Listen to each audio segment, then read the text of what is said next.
the meeting to order. Is anyone here for public comment? You can even. She's always so quiet. Merry Christmas to you.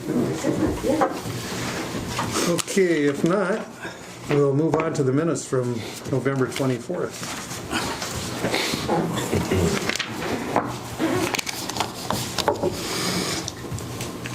Move to approve. Second. Okay, we've got a motion and a second to approve the minutes as presented. Any questions or discussion on those? If not, call a question. All those in favor signify by saying aye. Aye. Aye. Opposed? How do you use it? Okay. Opposed? Motion carries unanimously. Thank you. Financial statements for December.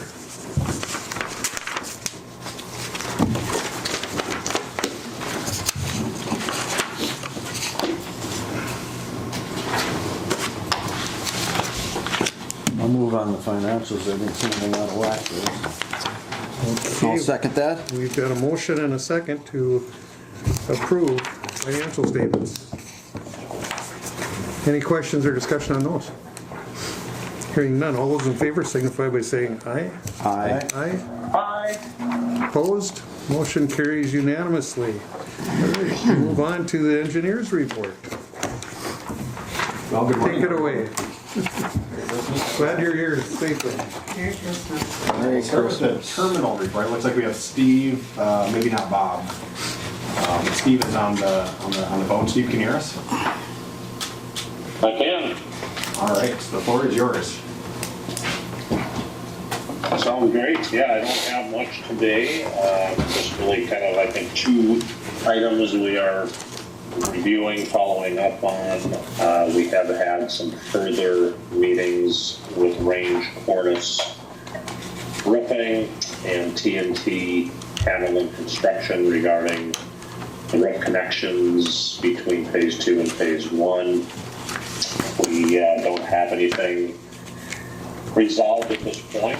We do have another discussion phone call set up for just after the new year, so we'll continue to chat with them. I think it's our hope that we can come get all the detailed proposed fix that Hamilton could try and help us out getting taken care of. That really would entail finding either a test area or a longer stretch of connection, probably above the customs detention rooms, and get spray foam insulation sprayed on the underside of that connection to get everything sealed up, and then we can do some further thermal imaging, or we can find a local camera, take a look, see if we still have any hot spots. But so to be continued, nothing resolved at this point, but we are having more meetings, and upcoming meetings with those folks will report back next month. Thank you, Steve. And then I did receive a update or report initially, I think it was on December 15th from Thor, about some more drips happening. I think it was in front of the kiosk stations in the main lobby area of the terminal. Drips have happened there in the past. I don't know that there's been anything real concrete that folks have found. I mean, during the summer months, if there was any dripping, and it seemed to be some sort of wind-driven rain event pushing water up the metal roof towards that peak, there seemed to be some caulking seams that may have needed some attention. Range Cornice Roofing had been there to take care of that and recalked things. It's a little odd because that's more of a superficial caulk joint, but just see up at that roof top edge, there's more sealant and caulking underneath and behind that flashing enclosure. So we're not convinced that that was the issue previously, and I'm not so convinced currently, since now, I mean, to my knowledge, Thor, help me out maybe a little bit on what the weather conditions might have been. You were dead on. It was, lots of wind, a lot of rain, and I think you're exactly correct. It worked its way up the metal surface at that joint is what's happening. And now, of course, we're in the below zero temperatures, and it's naturally, obviously naturally sealed because of the ice. But yeah, that's exactly what it was. And range cording did, and I emailed you and Bob yesterday for the sake of the conversation, and I did not have a conversation with them of what they discovered at that time. So I'll follow up some more with Terry Marty on range cornice. He did send me yesterday some pictures, and I forwarded them on to you as well, Thor. Okay. I'm not sure if you've had a chance to take a look at that, but they, now that it is frozen, certainly there's nothing that they could find, but they did take some thermal images with their camera, so I'll take a look at those with our folks and SCH and see if there's anything that we can see that may lead us to find out what's happening. But I think at this point they need to, certainly continue looking at that caulk joint up on the top. Take that out of the equation, if you will, and make sure that is sealed up tight, and then see if it happens again. We'll keep our eyes on it. Right. We did have Bob Coors join us here. He's on the call now. He was having some technical difficulties, but good morning, Bob. Yeah, good morning, everyone. And Bob, just to get you up to speed, we were talking about the phase 1, phase 2 transition, and Steve was just sharing some seams above the kiosks that were providing or dripping a little bit. So just to get you up to speed. Okay, thank you. And Steve, you did tell everybody that we've been meeting about the phase 1 and 2 connection. Yes, I did. Yeah, we've had a couple of meetings now. We'll continue those meetings after the first of the year and take a look at, some more information and come up with a good detail that we feel would fix the issue, or at least do a test degree and confirm, that we're making good traction, and then we can figure out the rest of the run, since it, really is parking lot side all the way to the air side on that road connection, and that would require getting into areas like your conference room there and opening up the boarding above. So it's a little invasive from that perspective, but starting above the detention rooms is not easy, but easier, I think, than opening up all the boarding and things, in that conference room. So yeah, we'll continue after the first of the year and see where that takes us next. So that's really just the two items. I don't have anything else to report. I've not made any traction yet, tracking down some proposals for you on the jet bridge system. Hopefully everything is functioning okay for you at this point. The maintenance crews are doing a great job and can adjust that now, I think, on their own when it does become a little out of balance. But nonetheless, we'll still track down from a qualified company that can provide you some service down the road. Some of the folks that I had reached out and connected with. Just haven't had a chance to get a hold of anybody recently and request a formal proposal from them to change out the smarts, if you will, of that unit so that it is serviceable on their track line. On that subject matter, Steve, I did a little research myself, and it appears that the other jet bridge manufacturers have not picked up at this point in time any of the legal proprietary parts, what have you, blueprints, future building specs, what have you, from Ameribridge. Seems to be kind of floating in its own space. In a typical of these situations, it's mired in lawsuits. Yeah, I can imagine that's exactly what the case would be. Ameribridge, as they collapse or fully close their business, there's proprietary information. They're probably not going to release that easily.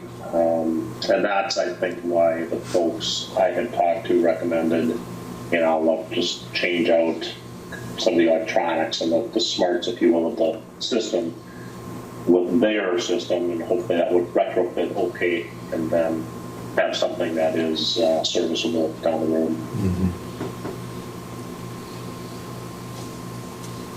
Always something, that's for sure. So that's it from my perspective, Bob, unless you've got anything else that you're aware of. We still have you for another 10 minutes on the agenda, so you can keep talking. Just keep going, Steve. Just kidding. That's pretty good. Can I have 2 comments on the terminal? Yeah. It's great to see the fireplace working, especially this time of year with winter and Christmas and everything, so thank you for fixing the fireplace. The other thing with the terminal, is there anything about the clocks with them working? I know last meeting you said they were very difficult, or but no, it's not only me, but other people have mentioned, when will the clocks be fixed? Because they say noon. Steve, you want to share? Noon all the time, and it's been since the time change. Oh, So they went an hour forward versus an hour back, and they're like stuck at noon. Yeah, I think that'd be fixable. Steve? Yeah, that's a great reminder. Thank you for that. I don't know what the final solution may be, other than Jake Haney and I have been, And brothers. and mainly Jay, trying to communicate and talk things through with brothers. They try to walk Jake through, the clocks themselves or where things are connected back to. But those clocks, I think we did direct wire. Yes. So we're not sure if it's some kind of a base unit that they're connected back to, or he went in and checked, and I think that unit is in the data room right by check-in Delta. It's on a rack in there, and everything seemed fine. We tried to unplug that and reset it. It didn't seem to have any effect on the clocks. And yeah, from what I understand, they all stopped at exactly the same time, or they defaulted to 12 o'clock or something. So I will follow back up with Brothers and see what we can do. I think it's Brothers anyways, and see what we can do It to is. get back up there and take a look at it. Yeah, it's interesting. The clocks are the fake face of a huge computer network that are supposed to run the clocks. Oh. And so there's a fortune in the plumbing of the clocks and how the clocks run and work and operate. And we're going to give Brothers another run, another chance. And if not, we're going to replace the clocks with clocks. There's not. Yeah. We're going to put up some Noble clocks. Normal clock. Yeah, we're going to clocks. Okay, yeah, right. That's right. They got to go up Does that there. work? Yeah, they'll work. So yeah, very interesting. It's when Brothers doesn't have a solution to it, and it's simply a clock. It's kind of interesting. Let's go Yeah. with that. We can fly to the moon or to Jupiter, but we can't get the time, yeah. The other interesting thing I thought Sometimes was technology is not your friend in Right. those instances, but yeah, good reminder. I'll follow up with Waylon at Brothers and see if I can find out when he would be in the area next, or convince him to make a special trip and see what they can find out. Thank you. Soon. Soon. That's right, twice a day. Just like me, All right, I think. It's 12 o'clock there I for hope. so. it's 12 o'clock somewhere, they used to say. Exactly, at their park, cocktails for everyone. All right, anything else? Nothing from my perspective, not on terminal update. Any questions, anybody? Well, we'll switch to the airside update, and a short list. We gave you the memo just with the updates there. Not too much activity since there's snow and ice out there, and all our credit goes to the Thor's crew for keeping the runway. And I'm just confirming, Sean did sign this Christmas. Oh, yep, my name is on I there. don't think you signed this, Trace. Okay. Yeah, memorized everybody. Just a quick rundown. Phase 1 is complete, so we're no longer going to track that one. We're working on the closeout. That'll get submitted to FA here within hopefully a month or two. Phase 2, we have some punch list items we'll take care of in the spring, so we're tracking that work. Phase 3, I think just the big update, the electrician was here to kind of remedy a few things that were kind of acting up. They were responsive and got that work done. Everything's open and available for the most part. I think maybe the Balzer light that was unrelated. Did they get that fixed yet? The 331 Balzer? Yes. Get that fixed yet, or is it still out of service? It's out of service. They connected the line, but now they have another issue down. Sure. Oh, So that's an FAA issue unrelated to the project. So But for the most part, the airport's up and running and doing everything that it's capable of doing. Phase 4, so we're starting preliminary design for Phase 4, which is the south end, south 900 feet. The first step of that is coordinating with the FAA for a reimbursable agreement, since they have some equipment on that end. Thor and I are working on a laundry list of information that the FAA needs just to start that conversation. So no activity yet. I think it's just what they call a discovery meeting that brings in probably about 10 people from the FAA to have a conversation on what the project is and what the impacts will be.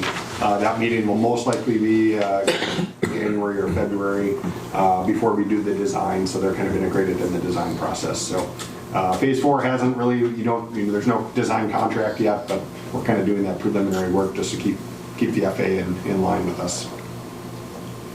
And then 422, last year we received a design grant to work on the rehabilitation of runway 422.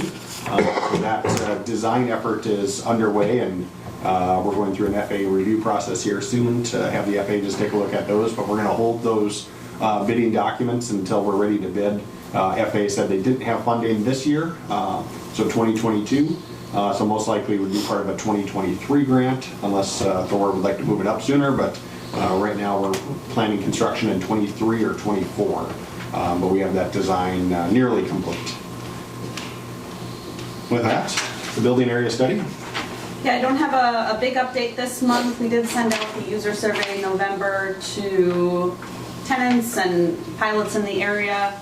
We're going to give that kind of through the holidays to see if we get any more responses. And then Jackie's been doing a lot of work on kind of getting going on the forecasting effort. And what that'll do is that'll kind of help justify really apron needs to the FAA. So how many aircraft parking spaces do we need for each type of aircraft? And justify the space, and then kind of also help on justifying future development for building area, just showing that there is that demand for more based aircraft at some point here in the future. So looking at wrapping up the forecasting effort in January. Jackie will join us at the January meeting and give kind of more of a detailed update, and we'll be ready to kind of revisit those alternatives for field parking location and work on getting the, after your final input on that, kind of the FAA approval on those sites that we've identified. So I think we'll have a more robust update in January, but that's all I have for now on the planning study, unless there's any questions. I think Sean's got some bonding updates. Yeah, just a few updates on funding. So your 2017 bonds, so you have a lot of bond requests, if I'm understanding it correctly. 2016 was phase 1 of the terminal, 2017 was phase 2 of the terminal, and then 2020, I believe, maybe 21, I can't recall, but was for the runway work. So I think there's 3 state bonding projects that are out there. As part of your 2017 bond, phase 2 of the terminal, there was the commercial apron expansion project as part of that bond ask. The FAA ultimately funded that, but there is an opportunity to help to have that bond bill pay the non-federal share. So you did have a share component to that apron expansion. So Kyra and I worked with Tom Berry to get that bonding bill amended to include this work and those costs. So not exactly sure how it's going to work out. MnDOT kind of controls that process. My guess is a lot of paperwork, but hopefully INL will be credited about $20,000 just to reimburse your share for that work. A little bit of paperwork on that end, but those funds are kind of encumbered for your use for whatever was included in the bonding bill. So we're just taking advantage of those funds. So more to follow on that. I'm expecting, Wade, you're probably going to have a few signatures and documents to go, but the money's there. We just got to find some way to access it from that For project. $20,000, I'll sign all. You'll sign it. Excellent. Yeah, that's great. So that's the bonding bill. And the infrastructure bill, which I'm sure you've heard a lot about, the FAA over the last kind of week or so has been releasing information specific to airports and the funding that's available for airport projects as part of that bill. So there's about 2.5 billion a year that goes towards airport projects. So kind of similar to your AIP funding entitlements you get from the FAA. And they're dividing that up amongst all of the airports, and the airports in the federal system are going to get essentially more money every year through this bill. And the way it shakes out, most airports, for commercial service airports, it roughly ends up being double your entitlements. So you're going to total get that. So you're going to get an extra $1 million a year through this next 5 years as part of the infrastructure bill. So you're going to get your AIP entitlement $1 million that you get every year for FAA eligible projects, and now you're going to get an extra just over $1 million through the infrastructure bill. Over and above. Over and above, yep. So you have about $2 million a year from the FAA for the next 5 years to spend on FAA eligible projects. So it's just like your typical FAA funding. You know, it has to be an eligible project. You still have to go through all the same steps. They do have to be kept in separate pots. So we're going to have 2 separate grants if you're using both funding sources every year.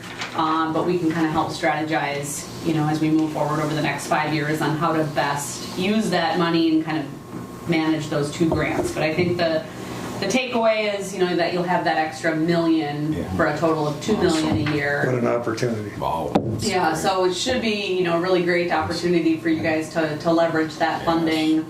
Similar to your AIP entitlement, you can kind of bank it up. You know, if you don't spend it all one year, it rolls over to the next year. So I think, you know, we're definitely in a waiting period here over the next couple months as the FAA releases more guidance on how it's going to be used, what the grant fund, you know, application schedule.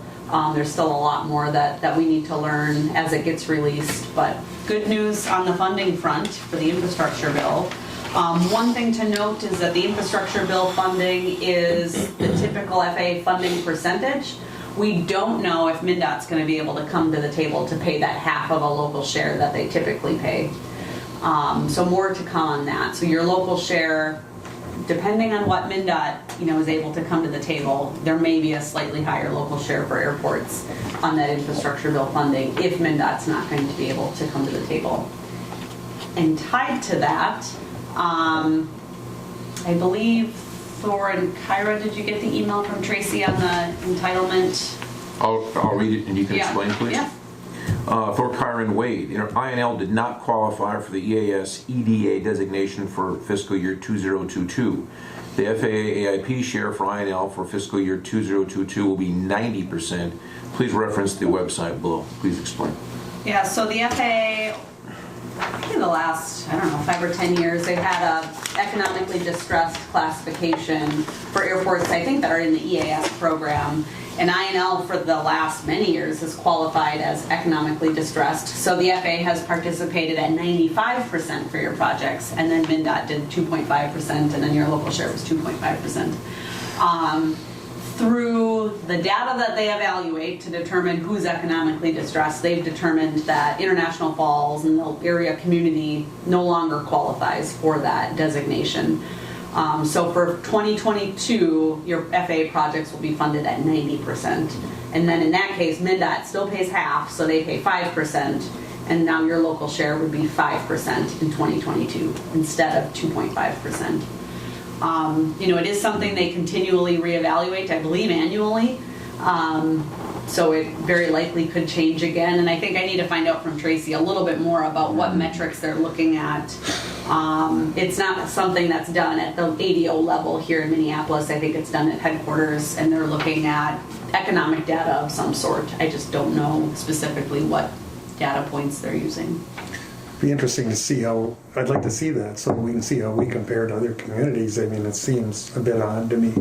Yeah. Yeah, because we've learned, 7, 8 years ago that we were an economically distressed area. Yeah. In fact, on a per capita basis, we were one of the highest in the state, correct? Yeah. I don't think that's job changed. loss. Yeah. And median wages and other, but job loss was one of those when Boise had the layoffs. I think that triggered. Right. Yeah, I'm sure they've been looking at, what happened with PCA. Yes. When they took over and all those kind of things. And if you look at it, there hasn't been much change so far as You know, especially when the new signs went up and we gained 300 in population in International Falls, so they probably look at that your population went up. You haven't had anything changes in the major industries in the area, so they're probably saying that you guys are all right. Exactly. County population, when I started, it was 18,000 people here. We're down to we're 11 plus now. I mean, that tells you everything about the status The of, second largest county in the state. yeah. So, yeah, I'd like to, 2.5%'s a lot for us, of course, and I mean, I'd sure like to see how they came to those conclusions. Yeah, maybe what we could do is ask for some more information from Tracy, and then in January, just kind of give more of an update on kind of what they use to go into that, and Yeah. We're fortunate to have it for this long, conversation. Yeah, Yeah. through this project. right on. Really fortunate. And we'll do some more research too on other communities that are comparably distressed or had that previous, and we'll find out if they're still, I think it's Bemidji. Was Bemidji the one? There was one other in Minnesota. Yeah, I do remember that. Beltrami was one. Yeah, I believe it was Bemidji. So we'll see what their status is with the new classifications, and we'll provide an update. All those towns on the Highway 2 corridor have been booming compared to us, that's for sure. So. Okay, And then Change the number in the population. Yeah. we'll go out and paint them on the, Yeah, that's like being. we did just track, potential projects for the CIP for 2022. No action at this point, but, tracking potentially the Phase 4 design that Sean mentioned for 1331. I know there was some conversation of a beacon replacement, but it sounds like that potentially could be delayed. Correct. Doesn't need to be done this year. And then looking at, a mower sweeper, potentially some GA ramp lighting, and then auto parking repair, and then the potential for construction of the concrete pad for the fuel tanks, and potentially any commission-owned fuel tanks if you chose to move forward with that. I think, all of these projects, you have a lot of funding sources that are available to you. And what we'll do over the next couple of months is kind of work on figuring out the best funding package, and what would make the most sense for the projects that you want to do. You have your CARES funding, which can be used for some of this, whether it's paying your local share or paying part of the actual, more of just paying for the project. MnDOT funding definitely will be a part of some of these items, and then obviously your FAA funding, both your regular entitlement and then the infrastructure bill. So I think, we're going to be waiting on some more guidance from the FAA specific to the infrastructure bill, and then over the next couple of months kind of finalize what makes the most sense and what's the best way to use all the different funding sources. well, certainly the fuel tanks, I mean, that's needed, so. Yeah, I think that has to go, doesn't it? Absolutely. Yeah. Any questions? Kyra's been awful quiet there in the corner, so I don't know what unusual. She got awful ugly. I was a little concerned. I thought she had health problems. She's losing her hair. That's what Kyra is in transition right there. Is she doing okay? Yeah. She's had a rough go here for the, gosh. Well, we certainly miss her, tell her that she's not here. So. We need her for adult supervision. Is she on vacation this year? Oh, she's Not feeling Health it? issues. Oh, jeez, sorry about that. I didn't know that. I wouldn't have made Go that ahead, statement. please. Sean, are there some signatures required for applications or anything at this point? I've got some materials here from Kyra, I'm not sure. Let me see what that one is there. Looks like it's already been signed and it's just a copy of That one's just a copy. I think we're good. I think everything was approved at the last meeting. Okay. Sorry about that. This month. I wouldn't have said There you that go. if I... Oh, that. This is just- Yeah, is she doing okay, though? She's just taking... All right, anything else, Sean? We're good. Any questions? Okay, if not, we'll move on. Old business. Do we have any? Other than you and me, no. We're definitely old, yeah. But wait a minute, someone's right with us here. Carbon dating. Carbon dating. What's that? That's a classic. Any new business? We're moving right along then. We'll move on to the manager's report. Mr. Anderson. Yes, thank you. The interesting, everyone is obviously aware of our recent weather events, which has been, shall we say, challenging to say the very least. Through the event, just real quickly, went to, from the mid 40s, an inch and a half of rain in a matter of hours, down to single digit temperatures, and incredible. I came onto the airport very early in the morning just to see how much water had accumulated, and I was sharing with Sean that in the areas between the runway and the taxi, it was literally level with the water. It was incredible. And when it went through that through the freezing phase, it froze so fast it literally left waves on the ice, an inch and a half of ice. So in my lifetime, and I've been doing it literally the majority of my life, I've never seen an event like this before. It's fascinating, it really is. And through the event, of course, ended up with canceling a significant amount of flights, enclosure days, etc. And I'd say this with kind of a tongue-in-cheek, a little bit of sarcasm here. I learned, again, how many experts there are out there. And it's kind of interesting because you get some phone calls and some ask questions, what's going on, and they listen, right? And then some not so much. And then they call and they tell you, what you're doing wrong and what you should be doing, whatever. And you just kind of smile. And then, of course, and I'm not a social media person, but a couple of my staff folks are.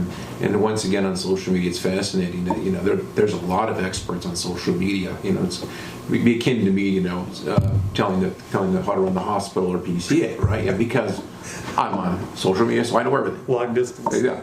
Did it help at all? Did you take any hints? Or? Yeah, we did. Yeah, we had a couple of meetings, and then with that, it's kind of interesting, and just I'm staying on subject, but a little bit of a curve here. It's kind of fun to see the criticisms on, or I'm told literally on social media that there's also the evening component, the alcohol component, right? So as the evening goes up, right, then the alcohol consumption goes up, and boy, it gets really good. Yeah, you should be doing this. All kinds of wonderful Yeah, so it's kind of fun. And so Kind of fun, it's kind of fun. Yeah. So you take the phone calls and you tell these people, like I told this one gentleman, I've done this purposely because I just want to hear you scream at me. Okay, I really appreciate that. Anyway, I'm sorry, but yeah. So but just I'm super thankful for my staff. We got up and running. We actually had it up and running, and the crews / Delta wasn't comfortable with it, and we understand it's a power prerogative, and we had many days of severe crosswinds with the ice conditions. We couldn't operate. So, but we're back 100% now, and we're very, very happy as of yesterday. So off we go. So we had some canceled flights through that, though? We did. A lot of canceled. A lot of canceled Quite a flights. few. But a question I have, Thor, Please. is there something, with global warming, this, could happen again or whatever? Is Sure. there another piece of equipment that we ought to think about, especially if we're going to get $2 million a year? Right. For the liquid application? I know it's expensive because I think I was told that it was going to cost $26,000 to apply liquid on our runway to make that go away. But, Interesting. Good. but Yeah. I'm just wondering if it's something we Right. should be looking at to get another And- piece of equipment that can lay down the liquid. And we literally started the process yesterday in that, and I was doing the cost analysis on that, and it would be $26,000 for one application, one time on the runway. Crazy. So you do the math on that. I mean, I'm with you 100%, and at the same time, it sounds like a lot of money, which it is. But at the same time, when you plug in the component of canceled flights, the 26 versus X amount of revenue on the airplane. And there's a liquid format, and there's the new pellet style, what have you. But we're doing the research now to see if we can apply what we have, but it's very, very expensive. Is it very, very effective? It is effective. It's not as effective as straight sodium chloride as salt, but it does pretty good. It definitely does. No question about it. It's expensive, and I was planning on bringing next month's. I was heard that Minneapolis has a 700,000 gallon Jeez. They do. storage for that liquid. Yeah, and I can't remember. I used to have all those numbers in my brain, but what it costs to do one application on all their runways. I can't. I think the whole thing's a little shy of 700,000, something like that. It's fascinating. And I would assume you need a special type of... Well, You it's do. a special sprayer. Special sprayer, yeah, special vehicle, yeah. Interesting. But yeah, great question. Thor, can I ask you a question? Is there a way that you can have a conversation with the airline workers or with the manager of the situation, I guess? We had quite a few canceled flights, and I know you guys did all that you could do. It's weather related. But there were quite a few other scenarios brought up. to customers, to workers at the airport, you know, saying, well, it's all about the runway construction. We just did the runway and they, you know, the design is not correct, or, you know, and I don't know, maybe we can just have a conversation or talk to the airline manager and he can talk to his staff and say, you know, we're doing everything that we can possible, you know. I can say that it's not his problem. We're in contact with him. Right, I understand that. And we've been up to date, and that's what the information that we give to our customers is that it's runway conditions. When you have a rain event and the temperature goes down and you got a ½ inch of glare ice out there and you're trying to lay down sand and the wind's blowing it off, you can't do anything. Right, exactly. I mean, go look at the parking lot right now. I can't walk by my cars because it's totally still glare ice. And there's been sand put on it. But it's the wind and the snow and everything. But You gotta realize too that salt doesn't work below 10 degrees. All you're gonna get is the sand on top of this. And I've Wind had to blows it explain off, to the wind people blows that it you off. can't use salt on the runway because of salt's corrosion not with exactly, aircraft. you can't. You can only use sand or whatever. I mean, from our end, airline end, I think we've been giving customers Absolutely. correct information. Right. And of course, It's You know, just some information, it's some just people information they don't wanna hear. You can. Right. They just don't wanna hear it, Go that's right what down, it is. but They wanna blame it on something black and else white, but other they than- can't get it, Yeah. and then they start with the social media. Right, exactly. And it just goes on and on and on. And They're then never gonna people stop that. ask you, you know, elsewhere, you know, it's like, well, I heard this, you know, and it's just like, Yeah, hey, you're always you know, gonna have you're- that, though. You know, Yeah, you're trying to do everything possible to get the runway open. yeah. well, prominent issue is safety for the airline and those passengers. Oh, yes, can you That's what we imagine gotta if do. something happened to That's why we- somebody out there? Yeah. Exactly. So, all right, well, And also too, you have to understand when you get to a certain runway condition, like you said, you know, it's up to the pilot. Yeah. Like when I came back on Friday, Yeah, you know, that was he pure said, pop. you better thank the pilot because he decided that, yeah, 111, well, heck, I'm from North Dakota, I Right. can handle it. That's But the exactly. afternoon flight was a different pilot and Exact no same- experience on ice. exact same conditions. Same conditions and said, I'm not going, That's exactly what happened to him. you know. When you get to 111, 000, nothing's coming in. 111, it's up to the pilot.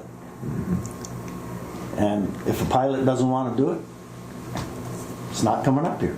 Well, I think Thor we're lucky to have him, and I think he's, Exactly, you know. if anybody can get some going, he can. You're So too that's- kind. Yeah. No, it's true though. He's It's got the true. best It's crew true. you could ever hope for. I mean, as Yes. far as what they take care of us on the ramp here. When you guys, Thank you know, you're right there right now, and our ramp is clear, and we're good. Thank you.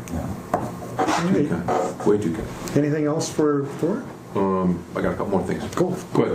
Real quickly, regarding the fuel farm, Metco was here right in the middle of the storm the following day, and so we did the soil borings for around the existing fuel farm, and don't have the lab data, but overly simplified. The environmental engineer was using the primary device, and he said, I don't think this is bad at all, but we'll see. So we'll see what the numbers come up with. But that was good to see. And 2 days of that, so that was very interesting. Last but not least, and again challenging with the COVID situation and with the Canadian border. For the sake of the conversation, 2.5 weeks ago, we were contacted by Canadian Customs, and what they wanted to know was they wanted to know the filtration level of the terminal building, specifically in the Customs Border Protection area, and the reason why was, and I called them back and worked my way up to someone as a supervisor level and asked them. I said, I'm guessing the reason why you're asking about the level of ventilation is because of the Nexus interviews, and he said, yes, that's correct. And I said, well, that's interesting. And so we got them the information of what level it was, and it's a standard, you know, it's et cetera. And I had a nice conversation with the gentleman, and I asked him, I said, so, and I was being professional, and I said, so what you're telling me is that the Canadian government, the medical division, is actually concerned about people coming to America to do the Nexus interview, because there's an American in the room and a Canadian in the room. And he said, yes, that's correct. He said, we're collecting the data all across the United States. And as soon as he said that, I knew that it was already a done deal. So, and I don't know if anyone here is Nexus card holder, but they sent out the following newsletter, which was sent on December 18th at 9 p.m. It says, quote, "Dear Nexus member, given the government's recent updated travel advisory for Canadians to avoid non-essential travel outside of Canada, as well as the upcoming suspension of the short trip PCR test exemption, the CBSA will temporarily suspend Nexus Fast interviews at enrollment centers in the United States, U.S. starting Monday, December 2021, until further notice. This will be reevaluated as the border measures evolve." And of course, the concern is for all of us, and it directly or indirectly is that when I'm talking to the Canadian operators and people in the industry, they're not hopeful at all they're going to open or not. My personal opinion, honestly, I think they're going to restrict it more than they did last year. Wow. I do. And so, of course, that's just Makes it hard on Canadian landowners who live over here. yeah, it's fascinating. So that's where it's at. Not good. And yet, on the other border, you can walk right in. Yes. It's unbelievable. It's a lot don't even safer need a over there. test. A lot safer. Yeah. Yeah. How screwed up can we be? I just shake my head. I didn't mean to. I think it'd be kind of fun. I think it'd be kind of fun to be a U.S. citizen and fly into Mexico and literally walk with the group and just walk through and just see how they treat you. Yeah. What are you doing here? Well, I'm coming home. I can't even watch it. Carol won't let me watch the news anymore. She shuts it off. I'm so curious what they would do, right? I just have one other question on when we do the crosswind runway. Is Yes. that in any way going to impede our main runway for traffic?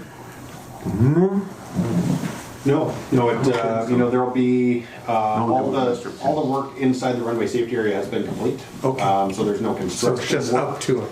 Yeah, so there's no construction work within the runway, the main runway safety area. However, there may be crossings, so there may be times when we'll have a radio car that will cross a Right. vehicle across that runway. Okay, that's good. But That's there's going to be no impact, construction related to the air traffic coming in and out. Okay, wonderful. That's great. For runway 422. Okay.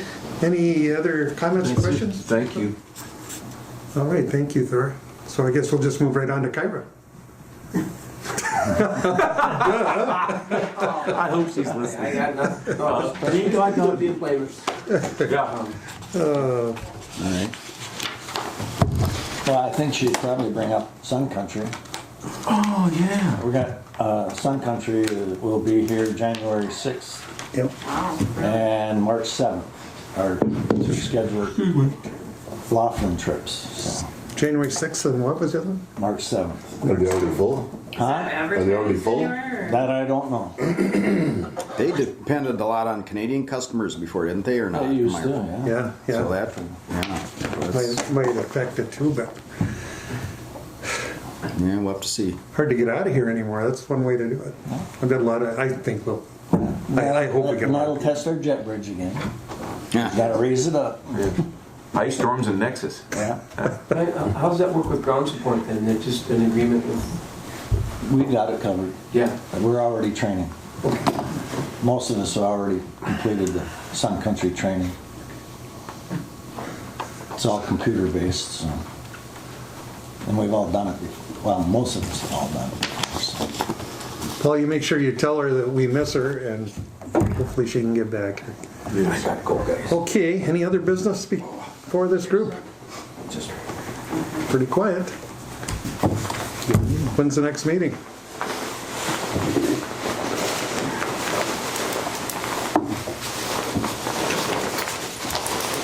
And we got 19th of January.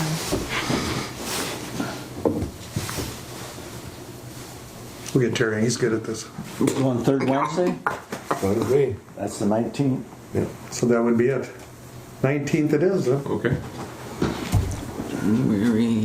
Gee, and we'll be in another different year, huh? Another year. Yeah. Very nice. And we're getting Will it older. be better? Yes. Yeah, I think we'll be better. You're an optimist. I hope so. And 8 o'clock again, huh? I don't know, just listening to Thor on the border issue, Can you it make doesn't it? sound good. No. Yeah. Doesn't sound good. Don't get smart. Wait, right, they're fresh up on, yeah. I had a lot going on this last month, I'll tell you. Okay, so anyway, the 19th it is. Any other business come before this group? Hearing none, a motion to adjourn would be in order. So moved. Got a motion and a second. All those in favor signify by saying aye. Aye. Aye. Opposed? Motion carries unanimously. Thank you, everybody. Merry Christmas, everyone. Merry Yes, Christmas. Thank Happy you. New Year.